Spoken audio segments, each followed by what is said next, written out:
ರಕ್ಷಣೆಯಲ್ಲಿ ಈ ಸರ್ಕಾರ ಸೋತಿದೆ ಅನ್ನೋದಕ್ಕೆ ಒಂದು ಸ್ಪಷ್ಟ ಉದಾಹರಣೆ.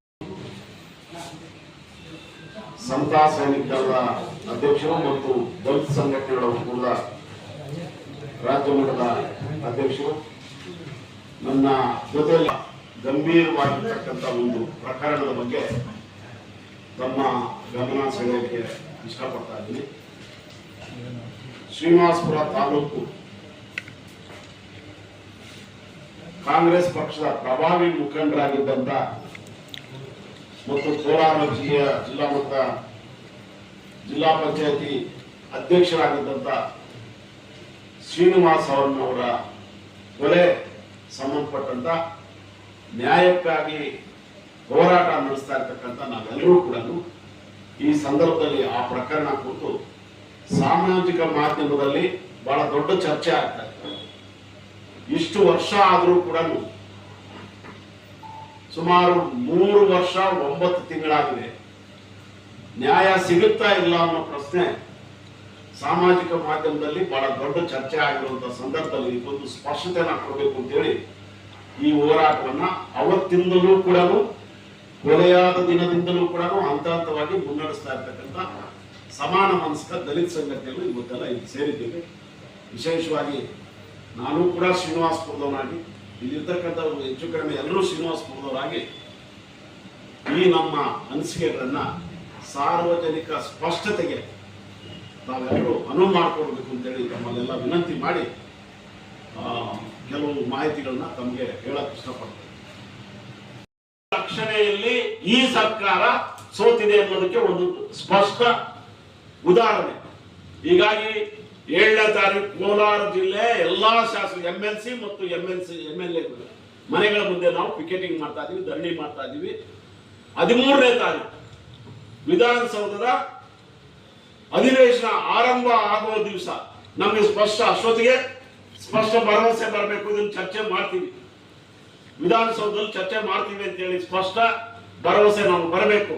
ಬರಲಿಲ್ಲ ಅಂದ್ರೆ ನಮ್ಮ ಧರಣಿಯನ್ನ ನಿತ್ಯ ನಿರಂತರ ಸೆಷನ್ ಮುಗಿಯೋವರೆಗೂ ಮುಂದುವರಿಸ್ತೀವಿ ಅಂತ ಹೇಳಿ ಈ ಮೂಲಕ ನಾನು ಹೇಳ್ತಾ, ಸೋಷಿಯಲ್ ಮೀಡಿಯಾದಲ್ಲಿ ಸುಮಾರು 30 ಪ್ರಶ್ನೆಗಳು ನಾನೇನ್ ಮಾತಾಡಿದ್ದೀನಿ ಈ ವಿಷಯಗಳಿಗೆ ಪೂರ್ವಕವಾಗಿ ಪ್ರಶ್ನೆಗಳು ಚರ್ಚೆ ಆಗ್ತಾ ಇದಾವೆ. ಕೋಲಾರ ಜಿಲ್ಲೆಯಲ್ಲಿ ಬಹಳ ದೊಡ್ಡ ಚರ್ಚೆ ಆಗ್ತದೆ. ಆ ಚರ್ಚೆಯ ಭಾಗವಾಗಿ ಅದಕ್ಕೊಂದು ತಾರ್ಕಿಕ ಅಂತ್ಯ ಬೇಕಂತ ಹೇಳಿದ್ರೆ ಈ ಕೊಲೆಗೆ CBI ಮೂಲಕನೇ ನ್ಯಾಯ ದಕ್ಕಬೇಕು. ನಮಗೆ ಕೊಲೆ ಮಾಡಿರೋನು ಎಷ್ಟು ಮುಖ್ಯನೋ ಕೊಲೆ ಮಾಡಿಸಿರೋನು ಅಷ್ಟೇ ದೊಡ್ಡ ಆರೋಪಿ. ಬಾಬಾ ಸಾಹೇಬ್ ಅಂಬೇಡ್ಕರ್ ಒಂದು ಮಾತು ಹೇಳ್ತಾರೆ, ಜುಲ್ಮ್ ಕರ್ನೆ ವಾಲೋ ಸೆ ಜುಲ್ಮ್ ಸಹನೆ ವಾಲಾ ಜ್ಯಾದಾ ಗುನಾಹಗಾರ ಹೋತಾ ಹೈ ಅಂತ ಹೇಳಿ ಬಾಬಾ ಸಾಹೇಬ್ ಅಂಬೇಡ್ಕರ್ ದೊಡ್ಡ ಮಾತು ಹೇಳಿದ. ಅಂದ್ರೆ ಯಾರು ಕೊಲೆ ಮಾಡಿದನೋ ಕೊಲೆ ಮಾಡಿದವನಿಗಿಂತ ಕೊಲೆ ಸಹಿಸಿಕೊಂಡಿರೋನು ಅಷ್ಟೇ ದೊಡ್ಡ ಆರೋಪಿ, ಕೊಲೆ ಮಾಡಿಸಿರೋನು ಅಷ್ಟೇ ದೊಡ್ಡ ಆರೋಪಿ ಅನ್ನೋದನ್ನ ಬಯಲಿಗೆ ಎಳಿಬೇಕು ಅಂತೇಳಿ ನಾವು ಇವತ್ತು ಈ ಪತ್ರಿಕಾಗೋಷ್ಠಿ ಮೂಲಕ ತಮ್ಮ ಮೂಲಕ ಕೋಲಾರ ಜಿಲ್ಲೆ ಮತ್ತು ರಾಜ್ಯದ ಜನತೆಯಲ್ಲಿ ಈ ವಿಷಯವನ್ನ ಬಹಳ ಗಂಭೀರವಾಗಿ ನಾವು ಪರಿಗಣಿಸಿದ್ದೀವಿ. ಬಹುಶಃ ಎಲ್ಲೂ ಹೇಳಿಲ್ಲ, CBI ತನಿಖೆ ಆಗಿರೋದನ್ನ ಮರು ವಿಚಾರಣೆ ಮಾಡಿ ಹೈಕೋರ್ಟ್ ಅಲ್ಲೇ ನೀವು ತೀರ್ಮಾನ ಮಾಡಿರ್ತೀವಿ. CID ಆಫೀಸ್ ಅಧಿಕಾರಿಗಳನ್ನ ನಾವು ಭೇಟಿ ಮಾಡಿದಾಗ ಆ ಕಡತಗಳನ್ನ ಇದುವರೆಗೂ ಹ್ಯಾಂಡ್ ಓವರ್ ಮಾಡಿಲ್ಲ. ಸಿಬಿಐ ಆದೇಶ ಆದ ತಕ್ಷಣ CID ತನಿಖೆಯಲ್ಲಿದ್ದಂತ ಎಲ್ಲಾ ಕಡತಗಳು ಕೂಡ CBI ಅಧಿಕಾರಿ ಕೈ ಬರಬೇಕಾಗಿತ್ತು. ಆದ್ರೆ ಒಂದಲ್ಲ ಒಂದು ನೆಪ ಹೇಳ್ಕೊಂಡು ಅವು ಅಲ್ಲೇ ಇದಾವೆ. ಸುಪ್ರೀಂ ಕೋರ್ಟ್ಗೆ ಹೋದಂತ ಜನ ಯಾರು, ಆರೋಪಿಗಳಿಗೆ ಇವತ್ತು ಫೀಡ್ ಮಾಡ್ತಾ ಇರ್ತಕ್ಕಂಥವ್ರು ಯಾರು, ಇದೆಲ್ಲ ರಾಜ್ಯ ಸರ್ಕಾರ ಗೊತ್ತಿದೆ. ನಾನು ನೇರವಾಗಿ ಆರೋಪ ಮಾಡ್ತಾ ಇದ್ದೀನಿ, ಇದಕ್ಕೆ ನೇರ ಹೊಣೆಯನ್ನ ಮುಖ್ಯಮಂತ್ರಿಗಳೇ ಹೊರಬೇಕು, ಗೃಹ ಮಂತ್ರಿಗಳೇ ಹೊರಬೇಕು. ಆವತ್ತಿನ ಗೃಹ ಮಂತ್ರಿ ಇವತ್ತು ಉಪಮುಖ್ಯಮಂತ್ರಿ ಆಗಿದ್ದಾರೆ, ಅವ್ರು ನೇರ ಹೊಣೆ ಹೊರಬೇಕು. ಸೊ ಈ ವಿಚಾರದಲ್ಲಿ ನಾನು ಇವತ್ತು ವಿನಂತಿ ಮಾಡ್ತಾ ಇದ್ದೀನಿ, ನಮ್ಮ ಜಿಲ್ಲೆಯ ಕೋಲಾರ ಜಿಲ್ಲೆಯ MLAಗಳು ಮತ್ತು MLCಗಳು ಬಾಯಿ ಬಿಡಬೇಕು. ನಾವು ಇದೇ ತಿಂಗಳ 7ನೇ ತಾರೀಕು MLA ಕೋಲಾರ ಜಿಲ್ಲೆ MLA ಮತ್ತು MLCಗಳ ಮನೆಗಳ ಮುಂದೆ ಅಥವಾ ಅವರ ಕಚೇರಿಗಳ ಮುಂದೆ ಧರಣಿ ಸತ್ಯಾಗ್ರಹ ಮಾಡಿ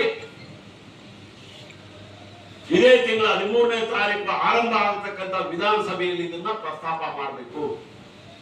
ಮುಖ್ಯಮಂತ್ರಿಗಳ ಉತ್ತರ ಬೇಕು, ನಮಗೆ ಗೃಹ ಸಚಿವರ ಉತ್ತರ ಬೇಕು, ಉಪಮುಖ್ಯಮಂತ್ರಿಗಳ ಉತ್ತರ ಬೇಕು.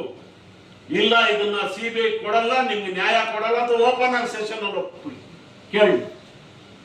ನಾವು 13ನೇ ತಾರೀಕು ಬೆಂಗಳೂರಲ್ಲಿ ಹೋರಾಟ ಪ್ರಾರಂಭ ಮಾಡ್ತೀವಿ.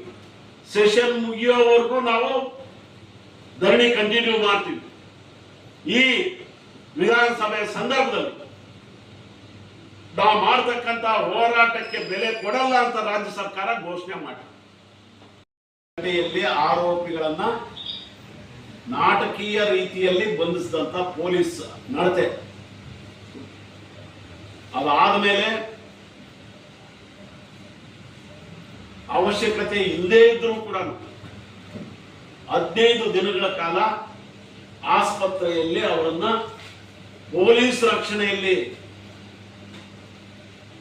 ಉಳಿಸಿ ಅವರನ್ನ ಮುಂದಿನ ದಿನಗಳಲ್ಲಿ ಜೈಲಿಗೆ ಕಳಿಸಿರ್ತಕ್ಕಂಥ ಅದೊಂದು ಬೆಳವಣಿಗೆ.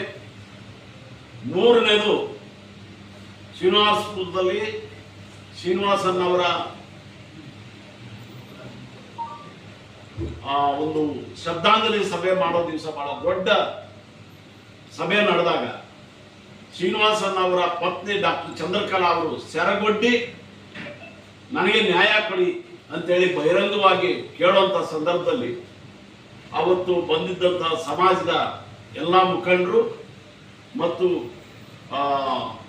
ಕೆಲವು ಮಠಗಳ ಸ್ವಾಮೀಜಿಗಳು ಸಮಕ್ಷಮದಲ್ಲಿ ನಡೆದಂತ ಸಭೆ ಒಕ್ಕೊರಲಿನ ಒತ್ತಾಯ ಆಗಿತ್ತು, CBI ತನಿಖೆ ಆಗಬೇಕು ಅಂತೇಳಿ.